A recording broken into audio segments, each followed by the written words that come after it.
In Chicago's working-class Pilsen neighborhood, an oil-fired power plant built in the 1960s rises up from an industrial lot behind Dvorak Park, which in warmer weather is packed with children.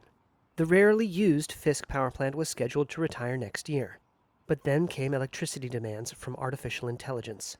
Fisk, owned by Houston-based NRG Energy, is among a growing number of electric plants being pressed back into duty across the U.S. They are classified as peakers because they are meant to run only in short bursts during periods of peak electrical demand. They're intended to stave off blackouts by supplying power on a moment's notice. But there's a trade-off. These often decades-old, fossil-fueled facilities emit more pollution when they are running and cost more to produce electricity than continuous power plants. And the country's roughly 1,000 peaker plants are disproportionately located in low-income communities of color, according to academic and federal government research. People can say, well, the peakers, they only operate occasionally. They're not nearly as big of a pollution source as the coal-fired power plant was when it was operating. Jerry Mead Lucero is a longtime advocate for closing the Fisk plant. I'm very cognizant of the fact that communities like Pilsen, immigrant communities, working class communities, communities of color, are the ones that are, unduly impacted all over the country. This is something that we see all over the United States, you have to understand the race and class dimensions when you're addressing an issue like this. We have more energy than any other country, and now we're unleashing it, to put it nicely. U.S. President Donald Trump's administration says it's exploring ways to tap into existing power sources. So how many gigawatts of coal do you want to stop from saving? All of it that's viable.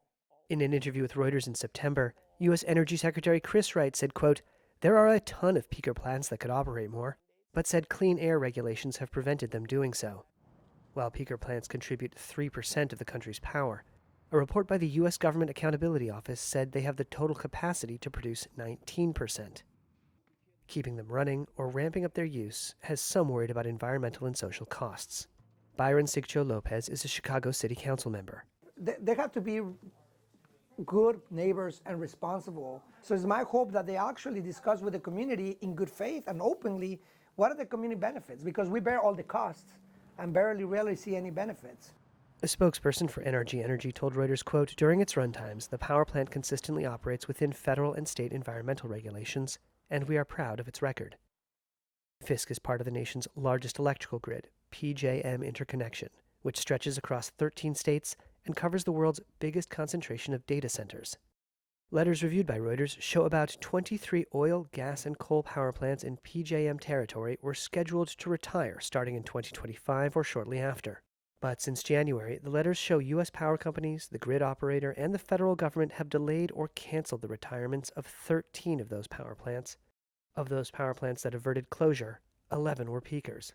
A PJM spokesperson told Reuters, quote, "It is clear today, nationally, that electricity demand is outstripping supply. The market reflects this, and generators are responding."